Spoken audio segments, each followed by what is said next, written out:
you hear me? Yes. Great. First, I just want to thank these very noisy people over here.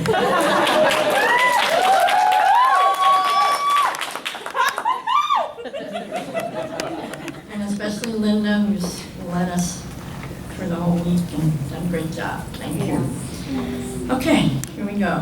100 letters from my father. My father, Frederick Alfred Marchant, despite appearances, never owned a car or learned to drive. A self-educated man from England who never finished high school. He was an avid reader. He loved to write, spending hours at night composing letters after working on scaffolds hanging on New York City skyscrapers. My brother and I received over 100 of these letters from 1963 until his death in 1976. I've been holding on to them for years, searching for a way to share them, my father's voice, with others, which is why I created a blog. The letters reference events as they were unfolding in the infamous 60s. They are funny with his dry wit. They are the day-to-day struggles of a laborer in New York City. They are also the words of a widowed father grappling with raising and letting go of his children, my brother Jeff, and myself, Charlotte, as we grow from teenagers into adults. Tonight, Lawrence Dolores will read one of my father's letters to my brother, which reveal his concerns about me and my involvement in the Weathermen, a radical activist group from the 60s. After, I will read my response.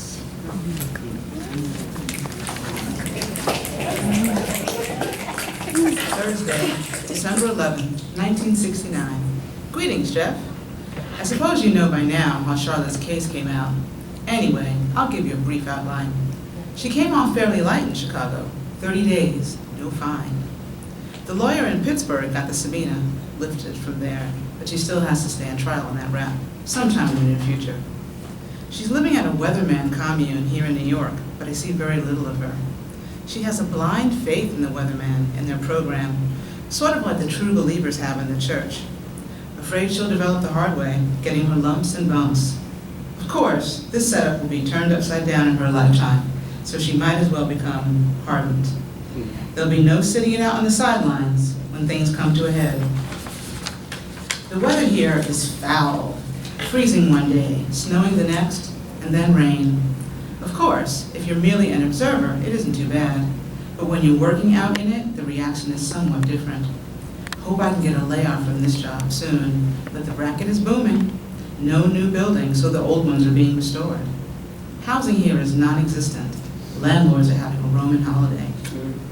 Well, what do you think of Nixon and his hatchet man Agnew? He's out to save the system, and in the process, he might finish it off. The next 3 years will be interesting if we survive. Charlotte just phoned. She got pinched again outside the Waldorf where Nixon was speaking. She got out on $100 bail. She takes it rather casually.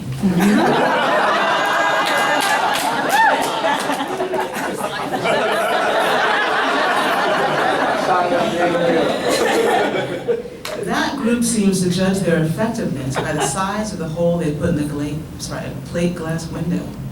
I must admit, though, they sure aren't intimidated by the Gestapo. The Panthers are sure getting the business, though. I'm afraid the survival of any out-and-out revolutionary group means going underground. Otherwise, they'll be chewed up. This is virtually a police state, and you develop your tactics accordingly. Come on, Dad.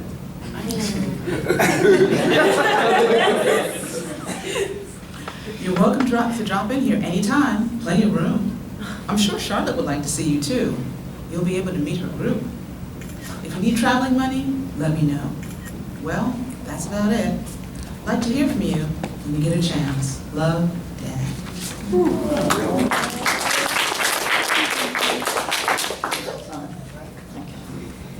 In this letter, I hear so many mixed messages from my father about what he thinks of my actions. He worries that I'm being led astray by people who Judge their effectiveness by the size of a hole in a plate glass window. But he also thinks the country's about to go under, and The survival of any out-and-out revolutionary group means going underground. I was certainly headed in that direction myself. I wasn't going to be one to be sitting it out on the sidelines when things come to a head. in this country in 1969. I must have been listening to his teachings back when he thought I was just a regular rebellious high school teenager. I was all in for the long haul, and like he said in his letter, developing my tactics accordingly. At times I would say he seemed almost proud of me. I must admit, though, they sure aren't intimidated by the Gestapo. These were tumultuous times. I wasn't alone in this rebellion, this questioning of authority and the government itself. My father was right. I did kind of have a blind faith in the weatherman and their program, sort of like the true believers in the church. I was living in the Weather Collective in the Bronx with 15 other so-called revolutionaries. We prepared for battle, or at least passed out leaflets in high schools and colleges around town. There were 2 bedrooms with wall-to-wall mattresses on the floor where we made awkward attempts to engage in the group love weathermen espoused.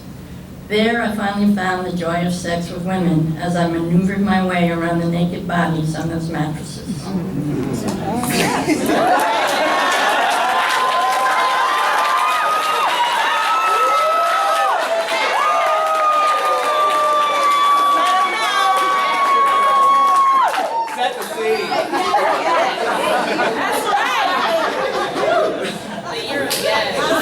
We ate what we could steal easily from the supermarket.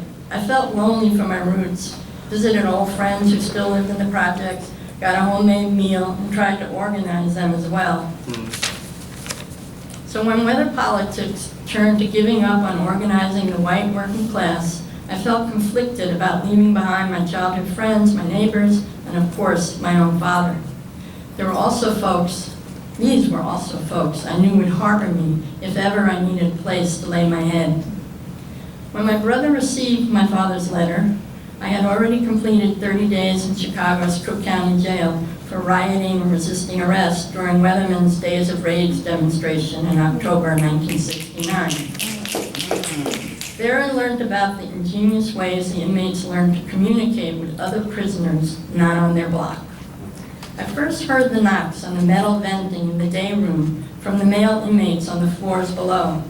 Depending on how many knocks and in what rhythmic pattern, one of the women would return the coded knock and then go back to the cells to answer the call. If the woman who was being signaled wasn't around, the other woman would shout through the cell block to let her know that her man was on the phone for her. After a woman knocked back her code, she'd pick out the cell that was above the one the caller was in, 1 floor, sometimes as many as 3 floors below. Laying down some blankets on the hard, cold concrete floor, she'd get comfortable and speak into the sides of the vents where the sheet metal met at an angle with just enough space to feel a small draft. These telephone calls would sometimes go on for hours. Some callers were just friends, others became lovers through these vents. Many of the women had more than one lover and would use aliases and made up personalities depending on who was calling.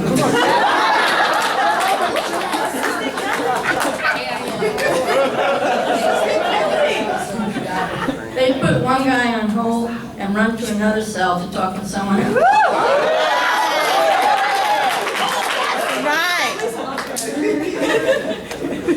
Through these same vents, the guards would fumigate for roaches by blowing spray from the basement up to the cells. Sometimes the warden would neglect to evacuate the inmates before the exterminators' arrival. During the first week of my sentence, the fumes came through the vents and quickly filled the cell block and day room. My coughs mingled with the other inmates until the matrons finally escorted us to a safer area. That's when I first met Rita. Some of us were seated around a table after the air had cleared. Rita came over and joined us. She told us the latest update on her trial for killing her boyfriend. I noticed track marks and the craters from the once abscessed needle punctures on her dark brown arms. Rita must have had quite a drug habit in her day. One night, Rita arranged with a sympathetic matron to be locked in a cell with the clearest sounding vents. It was going to be a big night for Rita and her lover, Raymond. She had finally gotten a glimpse of him after 2 months of vent phone calls. Through the day room window, she had been able to see him in the yard 6 floors below as he emptied the trash. She told us all he was fine and muscular. My cell was directly across from the one Rita had chosen for the night. After the matron made her evening rounds, Rita carefully set up her blanket and pillow. Rita stretched out on the blanket and put her ear to the cold metal. Soon Raymond's voice would travel up the 3 floors and her body would be warm again. We all heard Rita without even trying. Rita told him how much she loved him, and they began to describe the pleasures they would bestow on one another if only they could. Rita placed her hand between her legs and did for herself what Raymond said he would have done. Her passionate moaning filled the jail cells. Rita was making love for all of us. I lay on my bed under the scratchy jail blanket, watching through the bars as the snow fell. I listened to Rita and could only imagine what Raymond was saying and doing. During the ritual, I felt like an eavesdropper, invading her privacy, and finally, I felt aroused.